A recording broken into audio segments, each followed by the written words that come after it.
there's more drive than what people require, than what people think. Well, it's all how bad you want it. How bad you want it. And I think a lot of people view the payment of the program is, okay, there's my skin in the game. But that's just the start. So I'm here with Jeff Crawford. He's one of our students. I think he joined April of last year. Yeah, April of 23. April of last year. Now is coaching actually on Saturdays. Second call coming up. But when you came in the program, man, like you were kind of like at the, I guess I would say like busted.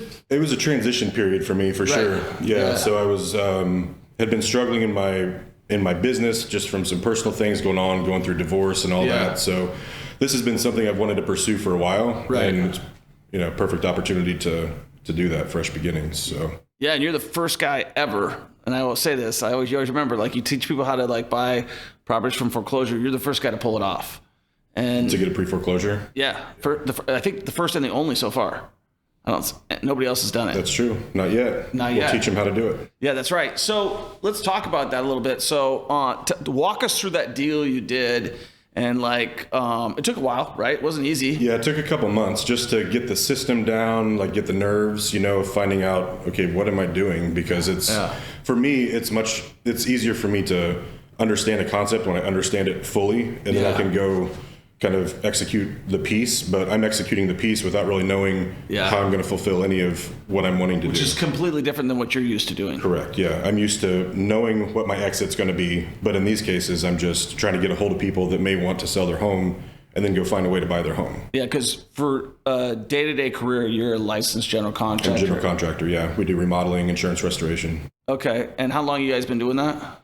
15 years. 15 years. So like, if you look at Jeff's rehabs, they all like, you can tell he's got a plan. It's all laid out well. It's all clean. And so going into real estate where like you're like, nothing's like 100% for sure. It's very nebulous. You just have to feel it out. And then once you've encountered situation after situation, that's kind of when you get your bearings a little bit. Yeah. And being in the group and being around other people's encounters of situations kind of lend to that learning experience, obviously, too. So will you walk us through the deal? Like what happened? Like, what'd you buy? How'd you buy it? How'd the deal go down? And then obviously, how much did you make at the end? Yeah, so again, it was pre-foreclosure. Okay. So I was just getting lists of pre-foreclosures as they're posted by the county courthouse. Yep. And going through that list and transferring it into an Excel sheet, then I would upload that into Deal Machine. That's what I used for my skip tracing, because then I could also get some background on the property itself, purchase price, and potential equity and all that. Nice. So I used that as kind of a filtering process of ones that I would target primarily. Initially, I didn't really want to get in front of people because I didn't know what I was talking about. So totally. I looked at trying to text message people. Yeah. I overthought it a little bit and got into Twilio with a mass text thing, like anything but like get in front of people. Yeah, no, it's hard when you're a guy like you who's a complete integrator, where you're like an engineer guy and I'm a sales guy, so I'm like, we'll just figure it out. Well, and I'm good with people, but I need to know what the hell I'm talking about. Right. So if I'm educated on what I'm speaking about, I have no problem. Like we could recourse on all day, but when it came to this, I'm a month in. Yeah. Trying to convince these people, trust me, I know what I'm doing. You know what I mean? So there's a little bit more of a anxiety. Well, it obviously worked, though. It worked. So I went from the text messaging to phone calls, and then the realization that people that are losing their house aren't answering the phone either. Tons of wrong numbers. So then I'm knocking doors throughout the day, different times of the day. Ended up going out on weekends. So I would just make a list of properties on Google Maps within a given area and just hit that segment that particular day. Nice. Door knocking, I probably did 100 or so. Right. Maybe a little bit less. I might be exaggerating. How many people answered? I probably spoke to 4 people. 4 people? Yeah, face to face. Okay. And out of phone calls, I probably had 2 conversations on the phone. Right. So not many. Right. But again, that was me figuring out the best time to reach people. A lot of times I was going during the day where potentially they were at work. Yeah, evening time is the way to go. Evenings, weekends ended up panning out pretty well. Yeah. But not too early on Saturday. Like you don't want to be annoying, but you want to catch them before they leave. You don't want to wake them up. Yeah, right. So, hi, it's Jeff. It's 7 a.m. Wanted to catch you. Just trying to kind of figure out the best timing for all that. So, and actually the guy that I ended up purchasing the house from, I never spoke with in person initially anyway. I left a card behind with some info on it. He ended up texting me a couple weeks later, actually, and he was very aloof. Just I would respond right away, and then it would be like a day before a reply. So wasn't sure it was going anywhere, but it finally did. He told me just right out of the gate what he wanted for it. I think he was $26,000 behind on his mortgage. Had 19 months of missed mortgage payments.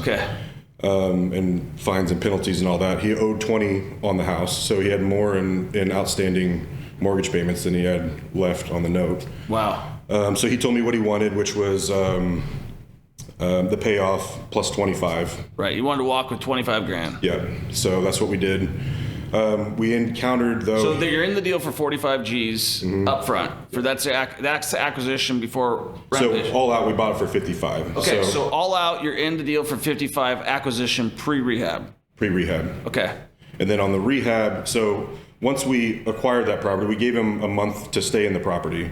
Once we got everything worked out, got the contract signed, earnest money, got everything set up with the title company.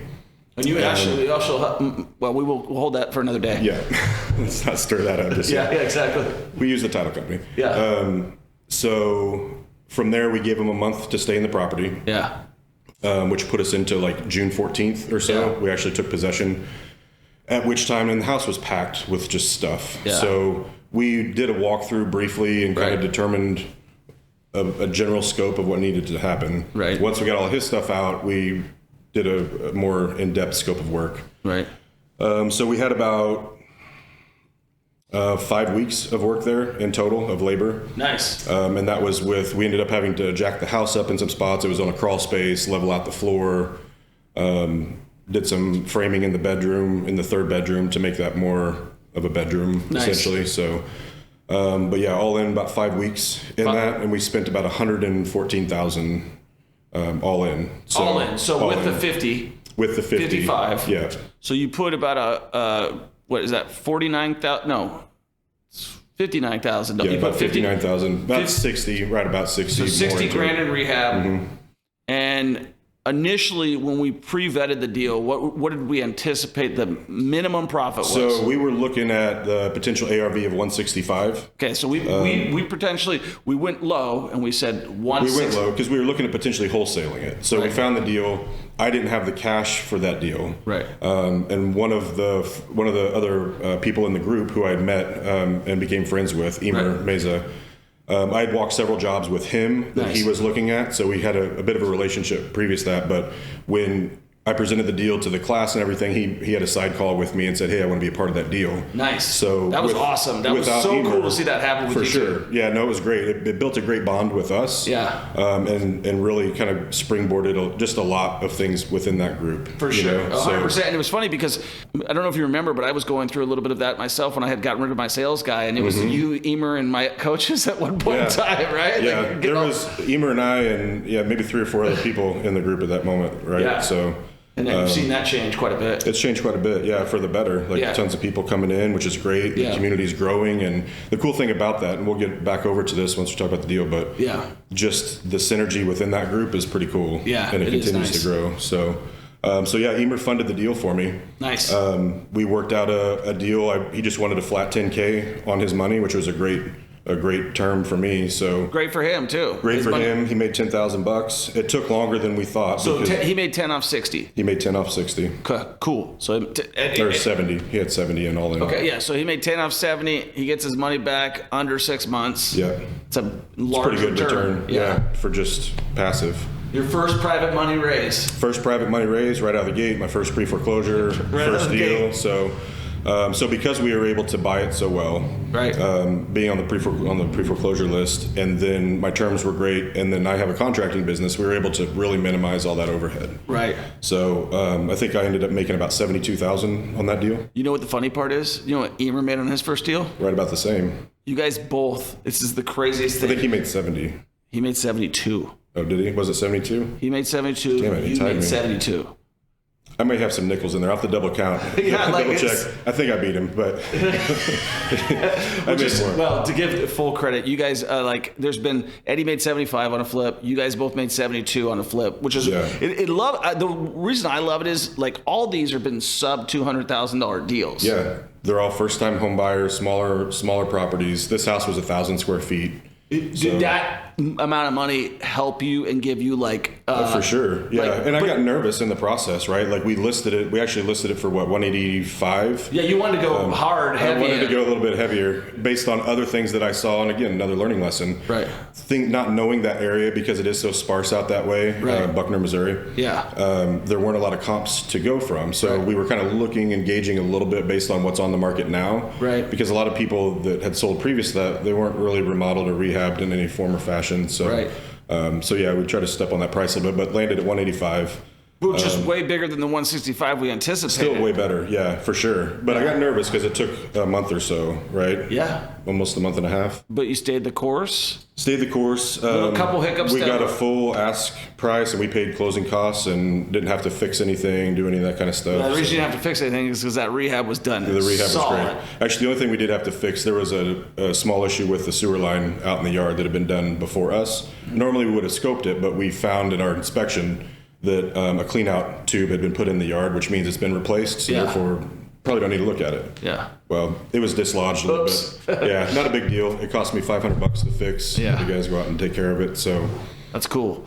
So you make $72,000 off your first deal, and then like I'm talking to a couple of the other guys, and I'd walked your job, and obviously the cool thing for me was like learning, like going and watching your project and realize how shitty mine are, and going like, and I think that's great. Like I mean, obviously we all have egos, but I don't have an ego when it comes to like learning. I want to learn, like, you know, and so I think it's great when you bring all these other people from other walks of life that have like experience and are better at things than you. And like, you're obviously better at construction, and that's why part of the reason why you're here today is, going kind of to my next point was like when Ryan was looking to do more flips, I was like, if I was you, I said I'd partner with Jeff. Just find a deal, partner with Jeff. I said, because he's getting more rep. For you, it's been a win. For him, it's a win. Like, he doesn't have to think about the construction, because the hardest thing to do is the construction.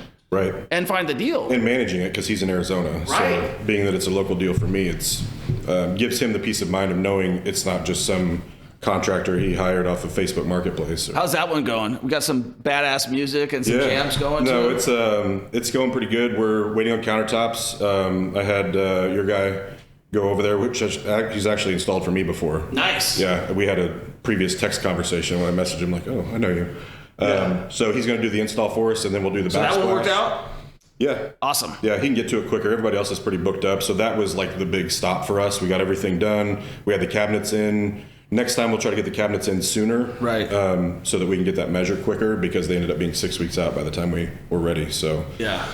So that's been kind of the hiccup for us. So what's that one? So you guys paid how much for that one? I believe we got that for 55. Okay. I could be wrong on that. I'm trying to remember. Does it seem like it was more than that? Maybe 70? I think it was 72. Okay. Yeah, that might be right. So 72, and then we're at 50-ish? Our rehab's about 55.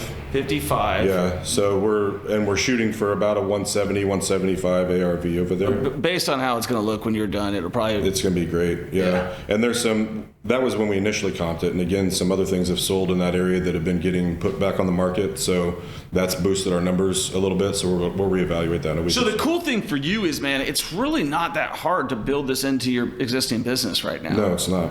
And so like you've been, and kind of one of your gripes was working for the insurance business is like a lot of times, for those of you guys who don't know, like working for an insurance company, like you're going to be carrying their money a lot of times. Like they use you as accounts receivable. Especially on the back end. Like you'll usually get a deposit up front. But again, that depends on the claim and certain particulars of all of that. But yeah, you're usually waiting a net 30 at least to get paid on the back end. So what are your goals for this year? How many deals you want to do? I would like to have, and Ryan and I are going to continue to partner as we find deals. I would like to have 4 of my own, plus whatever I end up doing with Ryan. By the end of the year, I want to have a rental property purchase. Actually, I want to buy a house for myself. Nice. So I'm going to figure out a way to do that, and potentially a house hack or a 203K, something like that. So I'm. Is it going to be in Lee Summit? Around. Yeah, around. What's up with Lee Summit? What's the draw there? So my draw is my family's there, my kids, everything. So it's just quicker for me. That makes sense. I see them every day, so it's easier. But Lee Summit's just kind of a cool suburb that's a lot of people commute over to the Kansas side in Johnson County for work or into Kansas City, and it's just right off of that intersection by about 10 minutes. Okay. So they can be almost anywhere in 20 minutes. So without being in the city and, that kind of stuff. It's far for me. That's why I always figure it's far for everybody else. But it's similar to like where your area, I know you guys have more acreage up that way, but similar, just like Liberty would be like a suburb, but it's not obviously as big, but. Yeah, no, Lee Summit, definitely people like it there a lot. It's a small town vibe. Like their downtown square area is really cool. Yeah. They're very thoughtful in what in the city development and the planning and stuff over there. So it's just a cool vibe. Yeah. And it's a like I said, a smaller town, but you can kind of be anywhere you need to be. I just want to be close to the airport is always my deal. And I like the acreage, so I think I scored over there. So cool, man. For people who are listening right now and they may be thinking about getting into investing into real estate, can you tell them about your experience and that? Yeah, I mean it's like anything else. Like you have to just jump. Right. Like I had been following you for a year. Yeah. Kind of gauging you and looking at other influencers and stuff. Because a lot of times people think that, number one, they think that, is the guy fake? Is he real? Is he not fake? Right? There's a lot of that. And there's a lot of fakes. Well, and, I'm a fitness enthusiast also, and that same sort of thing applies on the fitness side. Yeah. Coaches that really don't know what the hell they're doing. Right. They're just regurgitating some YouTube videos or whatever. So you really have to be somewhat discerning in figuring out where you're going to make that investment. Because in the past, I've partnered to try to learn this business, and it never really worked out for me. So for me, buying in was the only way to go. Yeah. So like trying to partner with someone on the side and, hey, teach me how you go, that never really works out. You have to have skin in the game. For sure. And for me, you're my coach, I'm paying you to teach me. It's not like you getting to me when you have time. You know what I mean? Right. So that was a great thing that I appreciate and still do about the community is that I've got access to you. I got questions, any of that stuff. Yeah. I feel like in some of the other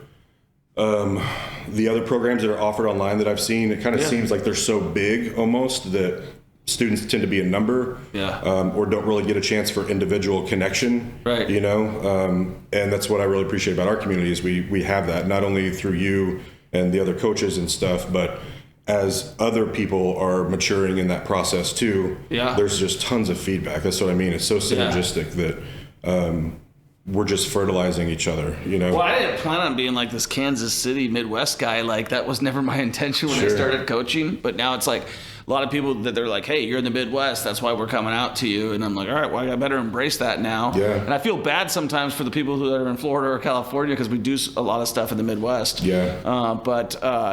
It's really fun. Like I learned a lot. Like I've never done the coaching. Like I'd help people kind of like, like you're a bodybuilder, you know what the hell you're doing. You could probably teach me how to bodybuild, right? But I'd never really done it and sold it. I'd done it and helped people, and I knew I could, but it was still at the same point in time, I was like, never built modules, never done this type of thing. And it's like, you're learning. You got to put yourself out there. You got to put your money and do that whole thing. And not be afraid of the process, Yeah. That was always me is I don't want to do something unless I know I'm going to be great at it. Yeah. But you can't sit around and wait until you're fully trained to be great at it. You get great by going and doing it. And I hired a coach on when I first started it. Yeah. And he was not a good coach, but he taught me a lot. Like you can learn a lot from a bad coach too. Sure. Like I spent a lot of money with him, but I realized like he didn't really have a business. Whatever he was teaching me, he was like a fake guru kind of. Yeah. But he did teach me like a couple things, which was one I thought was super important was like 70% launch. Like he was like, you're ready to go. Like because I kind of wanted to keep like going through the processes and stuff. Tweaking everything. He's like, no, you're ready to go. Go ahead and do it and let's launch. And so we did that. So I appreciate that about him. And then taught me a lot of other stuff as well. But like overall, like not got me to where I really wanted to go. And you have to continue like, and I always tell people like a couple things. One, you're going to get sick of hearing my voice. It just happens, dude. Like you'll go to the same guy, hear the same thing. And then you go to another conference. You're like, hey, this guy said this. Why? And you're like, I've told you that 100 times. Yeah. So I always say to people like, you should invest more money in education. Talk to other people. Like I'm not offended by any of that stuff. I tell everybody that like all the time. I bring in other people who sell coaching programs to like. Well, that's the thing is it's this whole process of real estate is obviously entrepreneurship, a form of it. Yeah. And entrepreneurship is you examining yourself and molding yourself to get to the goal that you've envisioned for yourself, right? So to do that, it's not just okay, I've paid for the class, teach me how to be a millionaire. You have to go be a millionaire. Like you have to create with you. It's not done done with for you. you. Correct. And that's And we've seen that too, right? Even in I'm sure all coaching programs have that. Okay, I've paid my entry fee. Now this happens. Well, it's the craziest thing. Or you get somebody who pays and then you never see them. Right. And you're like, and for me, I take that personally. I'm like, did I say something wrong? Something happened, yeah. Did I do something to this person? So I'll reach out to them and just try to make sure everything's good or whatever. And it's just like, some people don't. There's more drive than what people require than what people think. And some people are born with it. Some people have varying levels of that. But well, it's all how bad you want it. How bad you want it. And I think a lot of people view the payment of the program is, okay, there's my skin in the game. But that's just the start. That's how you learn how to now go play football. And that's how you learn how to go become a professional golfer. Like this is how it starts. You're in the right room. You paid to be in the right room with the right people that are going to help you get to where you need to be. This isn't the extent of your effort. And I think a lot of people, and it may take time, like some of the people that left the group or leave other groups or maybe can't get their wheels turning, like it always comes back to what can I do? What do I need to change about my process that's keeping this from happening? Right. It's not these external things. It's you having to modify you around the external things to get to where you want to go.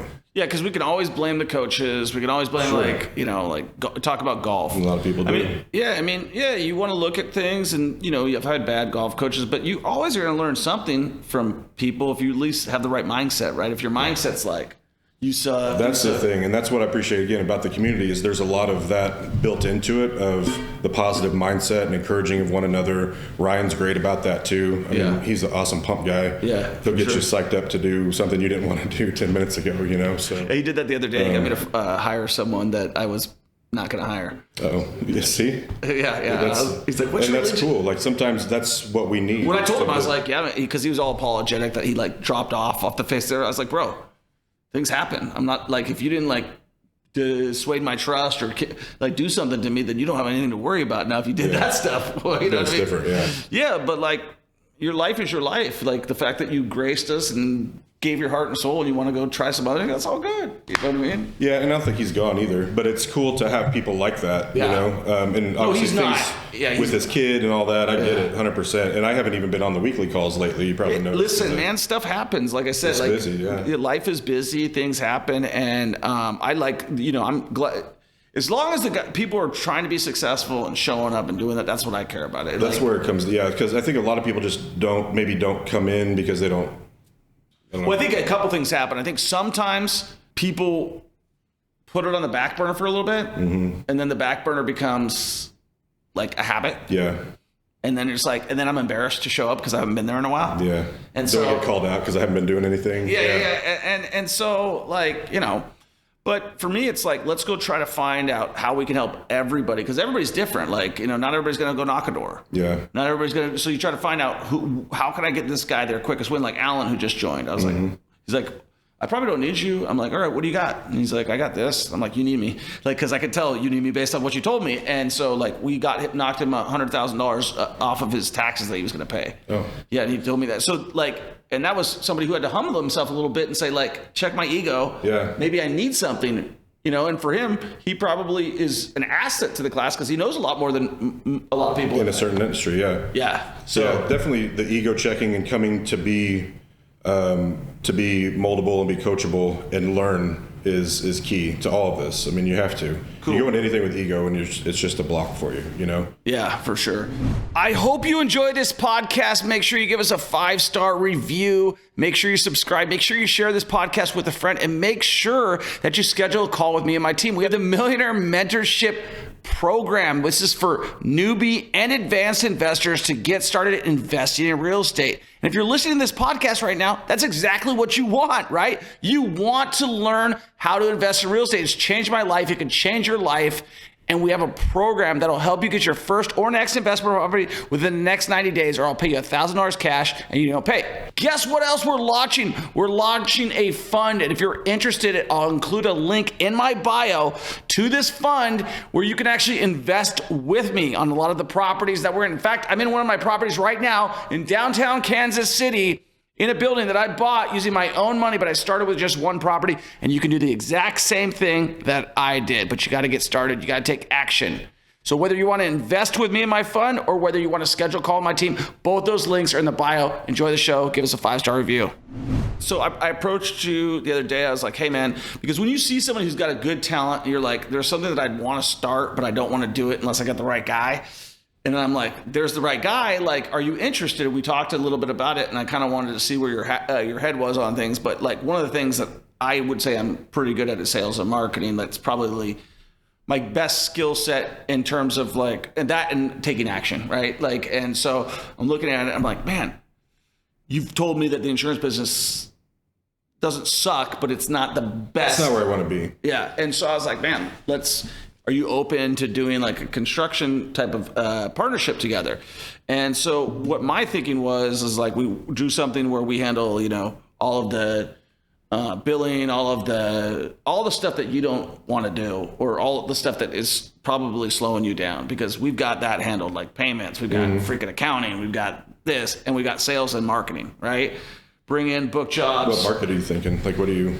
I would say 100% social, because we can know what people's habits are. I mean, what types of projects would you want to take on? What are you looking at? Big ones. Like, so that's where it would be like where we have to come down and say, like, that's why I talked to you about roofing, and I talked to you about certain elements, because you either have to sell like, hey, this is what we're doing, because you don't want to do the little stuff. Yeah. Like, so I think that the type of ads that you run are like, we come up and we say, all right, well, what kind of remodels do you want to do? Or do we want to focus on building decks? Or do we want to focus on like you're going to know better than I am about what customers are wanting, right? Is it like in Kansas City, you've lived your whole life? Whole life, yeah. Yeah, so you probably know the market much better than a guy who's got an 87 jersey on who's lived here like 3 years, right?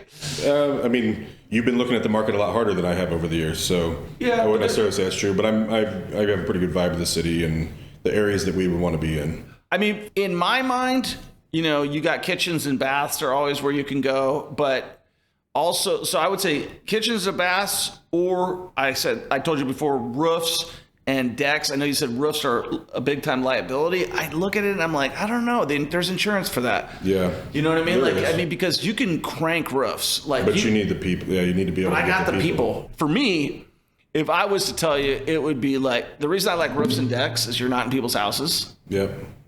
You know what I mean? And, insurance, a lot of the stuff on decks or roofs is going to be insurance work. Mm-hmm. So you can deal with that. We can know where to get the money because you know how to negotiate that money better. Somewhat. Well, I can figure it out if you when it comes to roofing insurance, there's a lot more education needs to go into it just in terms of coverages and procedures and how to estimate that in particular that I'm not super familiar with, but... Well, I know that there's money to be made on roofs, and I know that that's the quickest and easiest money there is out there. And the reason I will say that is because, if you look at a roof takes 2 days. Yeah, they'll make $4,000 or $6,000 on an average roof. Yeah. And they get it done in 2 days. 2-3 days. And they're doing 10 of them a day. I understand. Yeah, I get it. Yeah, so that's why I like that one. Yeah. No, I don't blame you. And it just seems very easy to scale. Like, you don't have to think about like, oh, I need to go get all these little pieces. I got my boot. I've got my felt. I've got my shingles. All my suppliers, same thing. It's just easy. I've got the dump trailer already. So for me, it's either that or we talk about HVAC and plumbing. So the way I look at those things is like, okay, do we go HVAC? So prior to me starting the towing business, I had a really good friend of mine who's become a friend who started as like my HVAC guy, and then he's just been the only guy I've used for the last like 17 years. For HVAC. And I met him on a real estate deal, one that before I was investing, his brother bought it from us as I was a listing agent, and I ended up giving him my contractor, and so that ended up being a good bridge for us. But I was going to start the HVAC business with him, which I should have done, and I started towing instead, and I learned like, man, I don't ever want to do that again. And the other thing I learned is, which I did plan on the towing business, I can't be the operator of that at the same point in time. I didn't plan on being the operator. I hired another guy, and I had to get rid of him because he just wasn't a good operator. I had to step in and be the operator. Yeah. But I mean, he was a good guy. We made money and stuff like that. It was all fine. But sometimes it's just not a good fit. Towing businesses suck, man. Everybody told me stay away from that business, and I just wanted to try it. And now you know. Well, I learned a lot of lessons in that business. I learned politics. I learned it's not what you know, it's who you know. You can be the smartest guy in the block, but if somebody's got this politician in their pocketbook and they don't like you, you're gonna feel it. And that still is one of the things today. But I think that there's several times I've thought about businesses. One, I know in Mississippi, plumbing would be great, but obviously that's Mississippi. I told you about my name, Pipe Dreams. Yeah, that's a good one. Yeah, right? It's not bad, right? You can still do that here. Yeah, so my thinking would be, these would be the things that I would like. HVAC, plumbing, electrical, roofing, and decks. And then, because I think those are the easier ones with less materials. And the other thing is, like, if you think about a roof, like, I would go out first thing and buy a boom. Like, nobody has booms. None of the roofers have booms. They're all on ladders still. So you can crush your competition because you got a boom on the job. Like, the guys who got booms crush, right? The guys who have the equipment crush because they're paying that equipment no matter A lot what. of times the delivery guys will do that for you, though. Not for the tear-off, obviously. Right. For the tear-off, I'm talking about booms, stuff like that, like getting the big equipment to move faster. There was a guy that when I used to sell, and the reason, these are all like ideas that have been like festering in me for years and years and years, because prior to moving to Vegas and prior to like doing anything, I sold advertising, and all I did was target business owners. And so I would get to know these business owners. I would attack them because, like, I would attack like a Bob Hamilton. So there was this guy in Seattle who, and I knew, like, if I ever started my business, I knew exactly what I was going to do, like this type of business. And I'm going to tell you that it would be like, he painted all his vans gold, and it said Legacy Roofing on it. And like, you can't miss them. It's like Bob Hamilton's, like, they're pink. And so for whatever, if we decide to do something, like, pick a color, stick to it. United Heating and Cooling did the same thing back when everybody had white work vans. They made all theirs, it was before Bob Hamilton, but they made all theirs navy blue. And then when they did plumbing, they had all red vans. Yeah, and the goal with this would be to do a 3-year exit.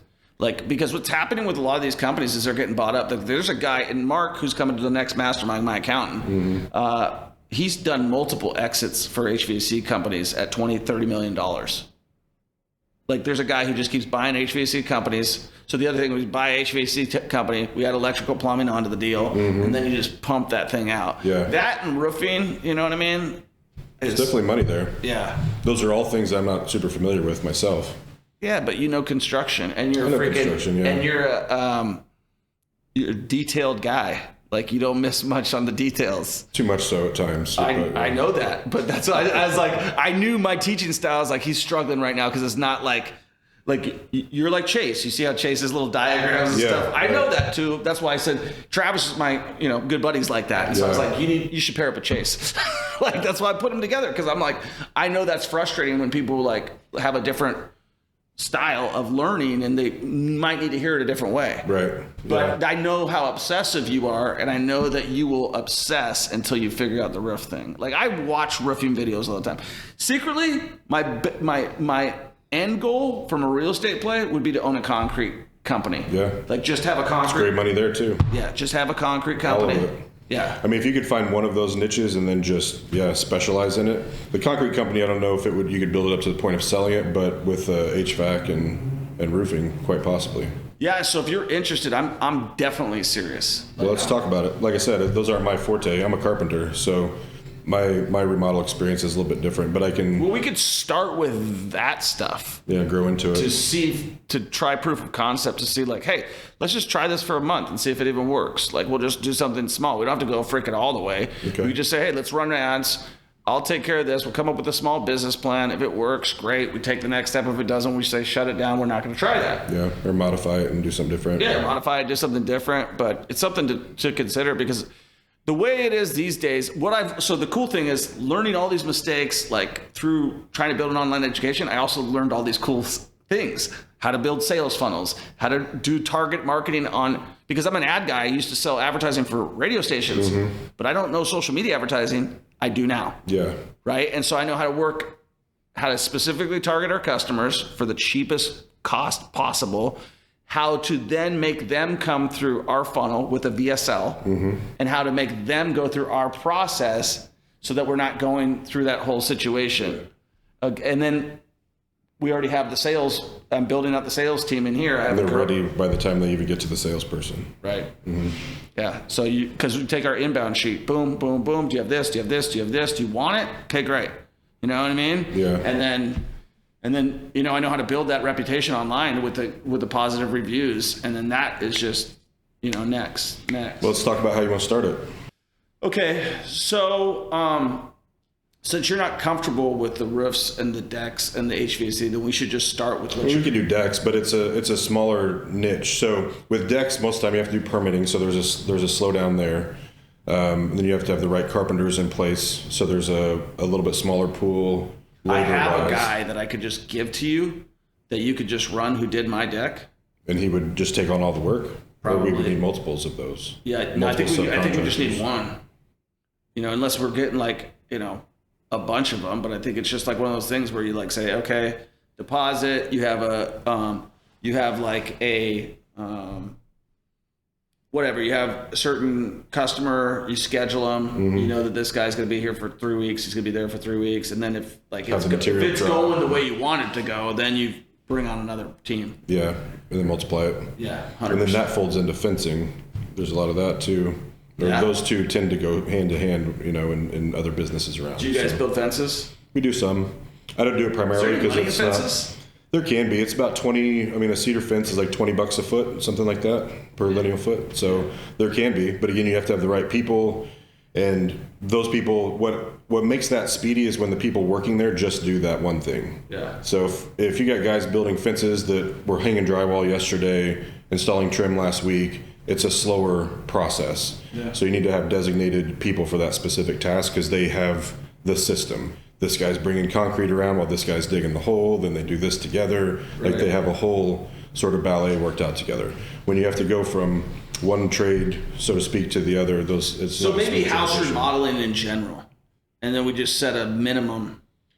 Well, what that would do for you is, because everything we're talking about is around that piece anyway. Right. So that gets you in the door to potential customers for the other things, but also may just start naturally gravitating towards a certain specific field, you know, to kind of narrow it down. Yeah. Because some people just do hardwood floors or just do countertops, or, you know what I mean? So there's all kinds of niches that you can potentially kind of hone into.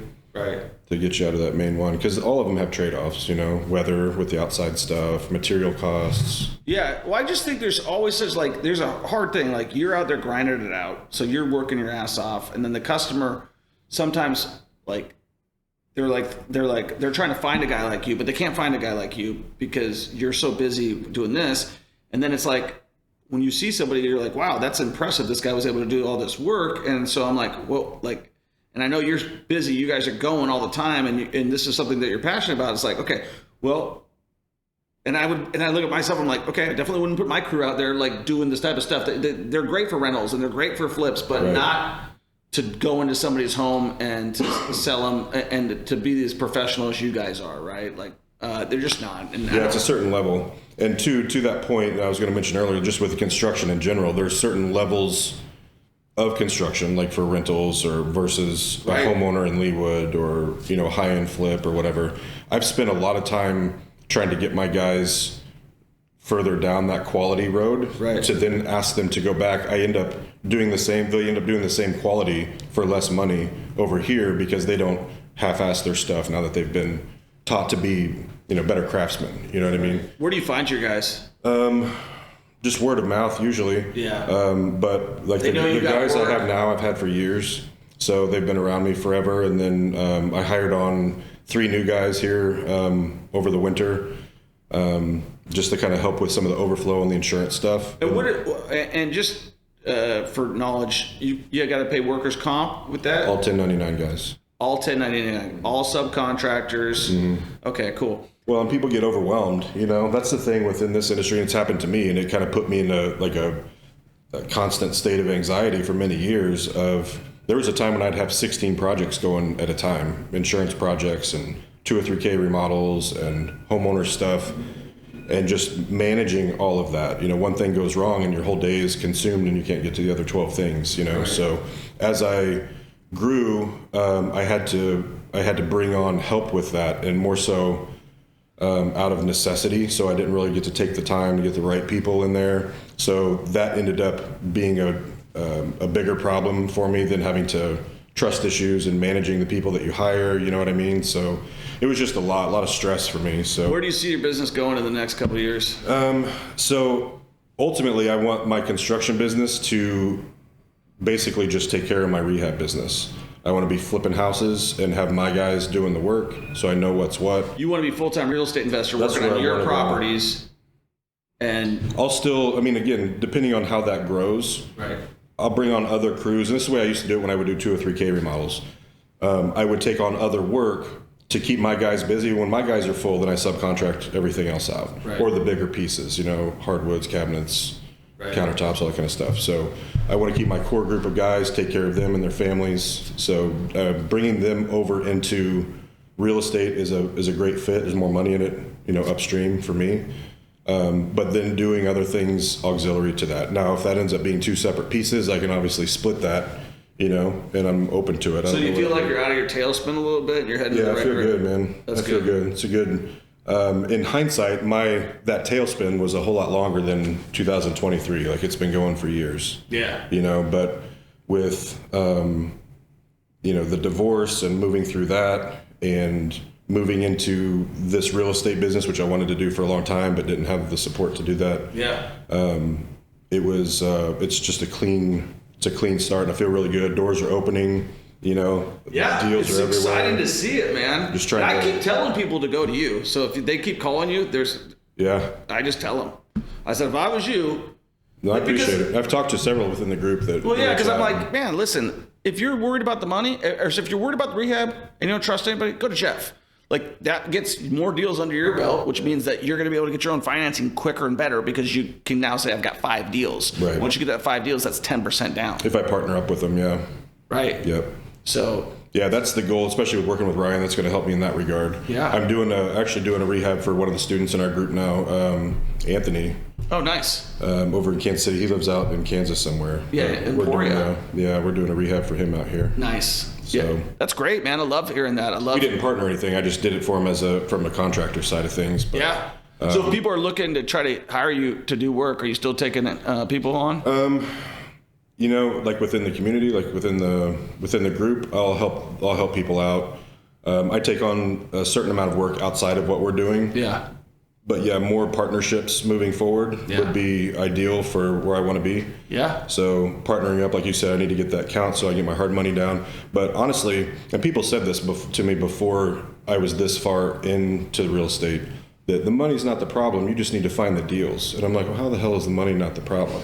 Because that's my problem. Yeah. So, but it's true. Like, I did one deal. I have people texting me weekly, hey, you found a deal yet? I got money. You know, people that want to be a part of stuff. Yeah. So, because they don't want to do the work. The hard work is doing that. Right. And it is hard work. It's more, you know, it's more than, it's probably a 50-50 split between the finding the deal and finding an off-market deal is way difficult, but putting a house together is harder. Yeah.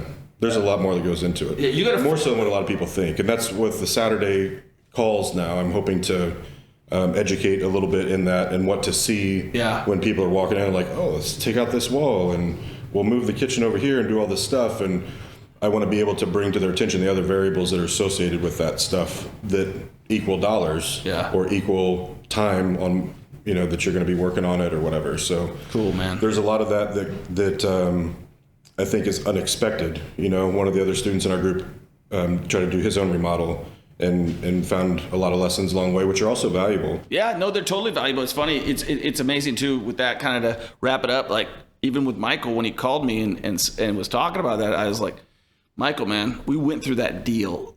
Like, I know there's money in that deal. So like, have you added up your numbers? And he's like, no. It's like, before we start thinking worst case scenario, let's go add up our numbers, right? Let's go add up our numbers so that you know, because I know basically, I said, let's run them right now.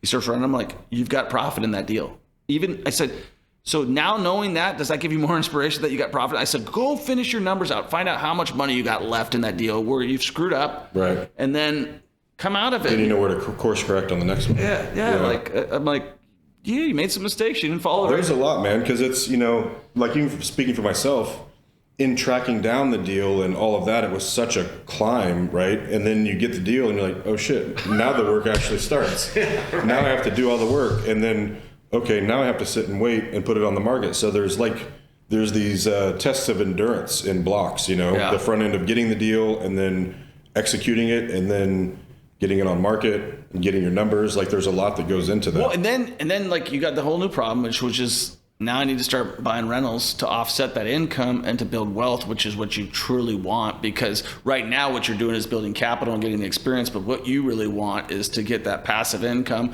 get those rentals in there. And so you don't have to work. That's the big plan, yeah. And I know I'm going to have to, yes, indeed. Maybe Panama, maybe a little further south. Yeah. I know I'm going to have to do a lot of flips in between all that, and I'm cool with that. So yeah. Well, you've already been doing it. Now you're just doing it for more money. Yeah. You've been doing it for like this, and now you're going to do it for... Yeah, I've done this business since I started carrying boards in new construction when I was 15 as a summer job. Yeah. And had done it every summer after that. And then out of school, I was framing houses. So yeah. So you started as a framer and a carpenter. Yeah. Okay. Yeah. And then I actually got out of that because of the inclemental weather on stuff all the time. So I got into HVAC for a little bit. Cold and, it's raining today, we can't work, that kind of stuff. So got into HVAC for a little bit. And then from there went into sales and stuff for a while. Got back into construction. But yeah, I've been doing it forever. So. Well, man, we're happy to have you in the program. I appreciate you coming in today and just kind of sharing a little bit. I just want to get a little bit of that, just have a little bit of a wrap session. And then it's cool to see you growing. I'm excited about it. I can't wait to see your first couple rentals. And you're inspiring others, man. Your story is going to inspire a lot of other people. And I remember that call because I was in my transition with firing my sales guy. I was on the call with you when you were getting ready to pull the trigger, and you took a little bit of time to make that decision, and then you finally did it. And it was really cool to see. It was a lot, man. I mean, it was, the value's totally there. Yeah. But for me, in the place that I was at, I'm like, okay, weighing that over, am I going to do it? Okay, fuck it, I'm going to do it. And that's just what it takes. And life is all about these little incremental, fuck it, I'm going to do it steps. Sometimes it works out. Sometimes it works out, it doesn't. But, there's two sides of that coin. You either, it doesn't work how you thought, but you glean a lot of wisdom from it and you apply that to the next thing if you're intelligent. Or it works out. And was the juice worth the squeeze? Like, for sure. Like, learning something like this, what's the downside? Okay, you learned a lot, you didn't execute. If I look at this, like when I was trying to get my pilot's license, it was time to solo. Yeah. I'm like, what if this doesn't work out? Yeah. I'm fucking toast. That's a little different. I'm like, the juice ain't worth the squeeze. Yeah. So the juice is definitely worth the squeeze. For sure. Nailed it the first time. The network, was fantastic. Appreciate all the support and information along the way. And I've met great people within the group and, thereby externally a little bit through extension through them. Well, we've always eyed you out as a potential coach. We saw it right away. So maybe you didn't see it, but we saw it. Well, I know I'm good at coaching people, but I didn't know that I was going to be here doing this, but you know what I mean? So I'm very excited to have it happen. So appreciate it, man. Yeah. Thank you. All right, brother, man. Thanks for the opportunity. All right, peace. Are you interested in investing in real estate, but you don't feel like you got the time to take a coaching program? I get it, right? You're busy, you're making money, and that's okay, but you want to invest with me because you're like, Troy, I like what you do. I see what you're doing. You're a real deal. Yes, I am. I'm an average Joe. I worked at Burger King. I worked at Red Robin. I started investing in real estate, and I started from absolutely nothing. And I will take you along with my journey, and you can get all the benefits, but you got to be an accredited investor. If you want to invest with me and you want to be a part of something great and you don't have the time, guess what? We're launching a fund that you can be a part of, but you got to be an accredited investor. And if you want to find out more about what that looks like, all you got to do is click the link and we'll show you exactly what that looks like. And guess what? If you're not an accredited investor, then you may down the road be an accredited investor. So definitely learn what that's all about and enjoy the podcast, and we'll see you on the next one.